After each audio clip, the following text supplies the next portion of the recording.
Nosso próximo palestrante é o Dr. Hélio Fadel. O Dr. Hélio é médico, psiquiatra formado pela Força Aérea Brasileira, coautor do livro Psiquiatria do Esporte, vocês veem aqui, inclusive prefaciado pelo Zico. Ele também é autor do livro Coaching Esportivo, 100 perguntas para aprimorar seu autoconhecimento, inteligência emocional e performance. Ele é membro da Sociedade Internacional de Psiquiatria do Esporte e da Associação Brasileira de Psiquiatria. Ele é profissional e self-coach pelo Instituto Brasileiro de Coaching. E o tema da aula dele vai ser o impacto da lesão na mente do atleta. Essa aula conta com a participação do Daniel Moraes, que é ex-jogador de futebol e vai falar um pouco de como essa lesão impacta na mente de atleta do ponto de vista do atleta. O Daniel, ele já jogou em times como América Mineiro, Tupi, Uberlândia, Náutico, América do Rio, também já jogou no Cruzeiro. É um dos maiores artilheiros do Tupi e ele vai fazer um comentário sobre esse tema logo após a aula do Dr. Hélio. Olá, pessoal. Tudo bem com vocês? É um prazer estar aqui hoje. Agradeço muito o convite para essa palestra, para esse evento científico. Parabenizo aí os organizadores pela iniciativa. Me sinto honrado de estar levando um pouquinho de conhecimento frente a tantas pessoas, né? E só gente fera aí nas palestras, então é uma honra para mim. E vamos lá, para a gente não perder tempo, né? Hoje eu vou falar um pouquinho sobre o impacto da lesão na mente do atleta. Só me apresentando rapidinho, meu nome é Hélio Fadel, eu sou médico formado pela Faculdade de Ciências Médicas da Saúde de Juiz de Fora. Sou psiquiatra através do programa de residência em psiquiatria do Hospital Central da Aeronáutica, no Rio, membro da Associação Brasileira de Psiquiatria e da Sociedade Internacional de Psiquiatria do Esporte, coautor do livro Psiquiatria do Esporte, lançado em 2018, e autor do livro em forma de caixinha Coaching Esportivo. Esse foi lançado em 2019, ano passado. Tenho formação de coach pelo Instituto Brasileiro de Coaching. Sou diretor de qualidade da Clínica Pro Esporte de Juiz de Fora. Atuo como psiquiatra do Tupi desde 2018, Tupi Futebol Clube. E práticas de consultório em Juiz de Fora e no Rio de Janeiro, além da telemedicina, que chegou aí recentemente, né? E vamos lá, então. Pessoal, antes de falar, né, da questão mental do atleta, a gente tem que falar do atleta em si. Então, o atleta ele não é um super-herói, ele é um ser humano como qualquer outro e tem a sua parte emocional. Isso é levado até de uma maneira, às vezes, negativa, né? As pessoas falam aquele atleta ou aquela atleta é muito afetiva, é muito emocional. Só que isso não é ruim, a questão é você saber como trabalhar isso.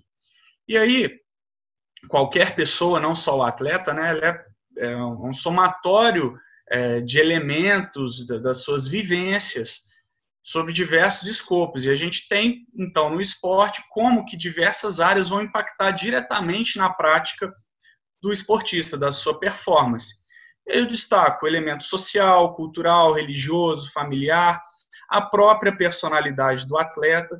Então, vários elementos que se somam e aí vão colocar aquele atleta na sua prática com o seu rendimento.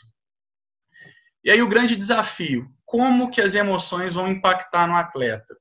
A gente não tem que blindar o atleta de emoção, no sentido dele não ser emotivo, não ser afetivo. Ele tem que aprender, eles têm que aprender a lidar com esses sentimentos que não seja pelo lado da negação. E aí, quais são os principais que a gente vê? Tristeza, decepção, medo, frustração, ansiedade. E isso tudo gira muito dentro do autoconhecimento. Então, um grande ponto é não negar o sentimento, as emoções que venham a surgir, e sim elaborá-las de uma forma mais assertiva em prol do seu rendimento e da qualidade de vida. E aí muito se fala, né, sobre quais são os traços que favorecem o alto rendimento, os traços de personalidade dos atletas. E aqui eu trouxe um estudo, né, e tem várias discussões sobre isso, que vão também influenciar na recuperação de lesões. A gente vai falar já já. A gente tem extroversão, agressividade em prol da sua prática, persistência, competitividade, autoconfiança, orientação para o rendimento, baixa ansiedade. Isso aqui é importante dizer que, na verdade, não é não ter ansiedade. Ela vai atrapalhar quando é totalmente inexistente e quando é demais. Então, é a questão da regulação. A ansiedade ela é benéfica, e tem que saber trabalhar isso. O desejo de vencer, concentração e um dos mais importantes, ao meu ver, que é a gestão da emoção. E aí, vou deixar aqui algumas leituras recomendadas. O Jogo Interior do Tênis, um livro muito didático, para quem gosta dessa questão de componente mental na prática esportiva. E não poderia deixar de citar os que eu trabalhei em 2018 e 2019. E sobre isso, né, sobre esse livro, do Diálogo Interior do Tênis, tem uma parte muito interessante, né, que ele aborda, que é a separação de dois seres do atleta. Como é que é isso? É como se fosse o Self 1, que é o instrutor, o técnico, o avaliador, até o pai, como é dito em alguns momentos, e o Self 2, que é o executor, é o atleta em si, que vai executar aquele gesto atlético, aquele movimento, aquela apresentação. E aí no Self 1, né, quem é da prática esportiva, quem gosta de esporte prática, vai saber isso muito bem. Que nós mesmos, a gente fala, né? Então, o que deve ser feito? Fica firme, vai para lá, joga a bola para esse lado, corre naquela direção. Você precisa se concentrar, senão vai errar sempre. E aí, às vezes, essa instrução ela é muito rígida e começa a atrapalhar o Self 2, que é a execução. E isso vai começar a gerar componente de pensamento depreciativo, que tende também a aumentar. Então, eu sabia que eu ia errar, é sempre assim mesmo, sou um inútil, não sou bom nisso que eu faço. E o grande desafio aqui é melhorar essa harmonia entre o Self 1, silenciá-lo e modificar a interpretação do Self 2, que é você não julgar. O atleta não deve julgar negativamente, é entender o que está sendo feito, o que ele está repetindo, o que está dando errado, para modificar aquele padrão. E aí, né, esse trabalho de harmonia entre Self 1 e Self 2, muito se fala até na psicologia do esporte, que é um estado automático de jogo, ou peak performance, estado de flow, que é quando o atleta vai performar de uma maneira leve, automática, no melhor nível de desempenho. E por que eu estou falando de Self 1 e Self 2? Porque isso diz respeito a pensamento, padrões, crenças que vão interferir diretamente na recuperação de lesões, seja para o lado positivo ou para o lado negativo. E aí, sobre isso, né, o mental do atleta durante a lesão, algo muito complexo. A gente sabe que o alto rendimento ele vai trazer lesão, é inevitável. Para atletas que vivem disso, né, a gente está falando mais do alto rendimento, vai ter que lidar com uma lesão nova, recorrente, viver com dor, é o desafio da carreira do esportista. E aí, né, a gente tem que compreender as particularidades de cada um, como eu falei lá atrás, os traços da personalidade podem ser benéficos ou podem atrapalhar a sua recuperação. Há diferenças também entre modalidade individual, modalidade coletiva, né? Às vezes aquela atleta se prepara o ano inteiro para uma competição e aí se lesiona, perde toda a preparação, lida com patrocínio também.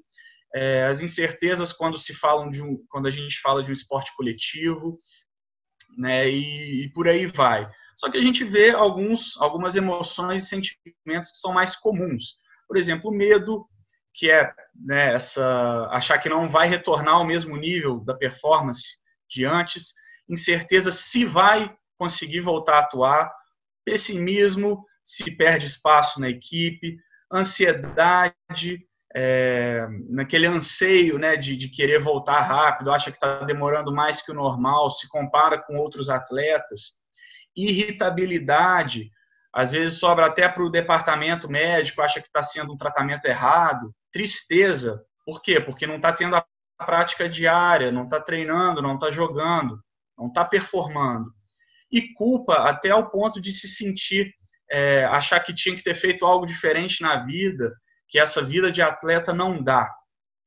Então, também os estudos mostram algo muito importante, que eu tenho que mencionar aqui, que o medo de uma lesão recorrente vai aumentar a chance desse atleta se lesionar.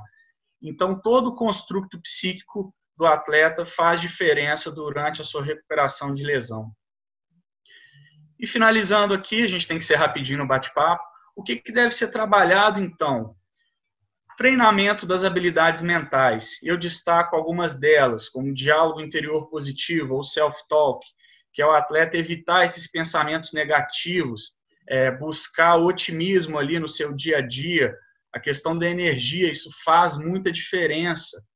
Mentalização e visualização dos próprios gestos esportivos que ele faz com harmonia quando está na plenitude do seu estado físico. A gente tem estudos que mostram que o treino mental ele é tão eficaz como o treino físico. O estabelecimento de metas por meio de etapas de ação com objetivos menores, mais simples, até aqueles maiores e mais complexos, que sejam execuíveis, tangíveis. E, por fim, a autoavaliação, revisão de resultados. E aí pode ser até com anotações mesmo. O atleta, né, daquilo que ele se propõe a fazer e melhorar durante a semana na evolução, aí junto com o departamento médico, fisioterapeutas, enfim, com a equipe multi, inter e transdisciplinar. E para a equipe de saúde mental, que é muito importante e essencial, é monitorar as variações de humor e do comportamento. Por isso que eu sempre falo da importância de ter psiquiatra, psicólogo que atue in loco, porque você já conhece aquele atleta, você já sabe das particularidades, da personalidade dele, então isso é essencial para o prognóstico e um retorno mais breve às atividades. Pessoal, então aqui eu vou me despedir nesse bate-papo. A gente vai entrar agora com um vídeo de um atleta falando um pouquinho sobre isso. E só agradecer as pessoas que apoiam a psiquiatria do esporte, em especial ao Zico, que escreveu o prefácio do meu livro, que a gente segue aí nessa luta, nesse desafio de otimizar a saúde mental no esporte.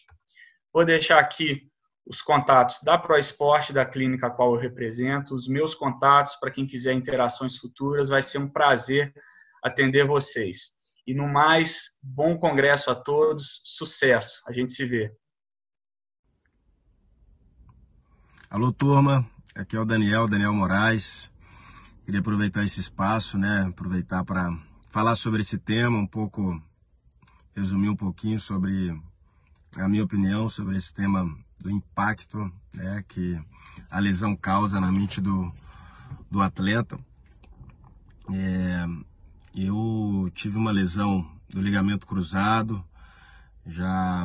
eu atuei por 15, 16 anos profissionalmente, e realmente foi o meu pior disparado, o meu pior momento, um drama muito pesado, um momento que por muitas vezes eu me encontrava meio que depressivo mesmo, em depressão, sem conseguir ter ânimo para fazer nada, sem conseguir enxergar um norte, uma saída. E assim, por mais que a gente saiba que a lesão ela pertence ao atleta, ela pertence à nossa carreira, faz parte do nosso trabalho, a gente nunca está preparado. Eu sempre tive um bom equilíbrio mental, psicológico, sempre procurei me fortalecer ao máximo dentro do possível, mas a gente nunca está preparado. Quando eu tive a lesão atuando pelo Tupi em Juiz de Fora, a gente não tinha os melhores recursos, a gente sabe que são poucos clubes no Brasil que realmente têm os melhores recursos para você se recuperar de uma lesão. Então eu me alternava em Juiz de Fora e Belo Horizonte para fazer o tratamento, e o que era pior ainda, mas enfim, quero dizer o tanto que é importante o atleta ter alguém ao lado. Só queria dizer sobre isso. O nosso futebol ele precisa entender isso. É fundamental que o atleta ele tenha alguém do lado, que ele tenha um acompanhamento psicológico, um acompanhamento de um psiquiatra, que ele tenha um acompanhamento ali mesmo, né, de um departamento de saúde que é o que a gente tanto sonha que as equipes possam estar desenvolvendo dentro das suas condições, dentro do seu planejamento. É muito importante para o atleta. Na época, no Tupi, a gente contava, né, com o Dr. Hélio, e assim, foi um cara que me ajudou muito. Foi um cara que realmente, quando eu estava sem norte, ele conseguiu me fazer enxergar que tudo ia ficar bem, que tudo ia se ajeitar, que tudo tinha um porquê, tinha um propósito. Então, assim, foi um cara que conseguiu, que me ajudou a respirar e saber que tudo aquilo ali fazia parte, né, da caminhada, fazia parte dos nossos desafios. Então, enfim, hoje já encerrei a minha carreira, né? Já estou direcionado para a área empresarial do futebol, sigo no futebol e sigo com esse sonho de ver cada dia mais os clubes do Brasil se atentando para essa importância, né? Para essa necessidade tão grande de realmente a gente ter pessoas que trabalhem a mente dos atletas, né? Assim como a gente tem pessoas que trabalham a parte física, né? A gente tem pessoas que trabalham a parte técnica, a parte coordenativa, a parte nutricional. A gente necessita ter pessoas que trabalhem a mente dos atletas. Então, assim, eu sigo no futebol e sigo com esse desejo que em breve a gente possa ver aí a maior parte dos clubes, né? Muitos clubes, quem sabe a maior parte aí contando também com o departamento de saúde em prol dos atletas, tá? Grande abraço a todos. É uma satisfação poder compartilhar um pouco aqui com vocês. Obrigado.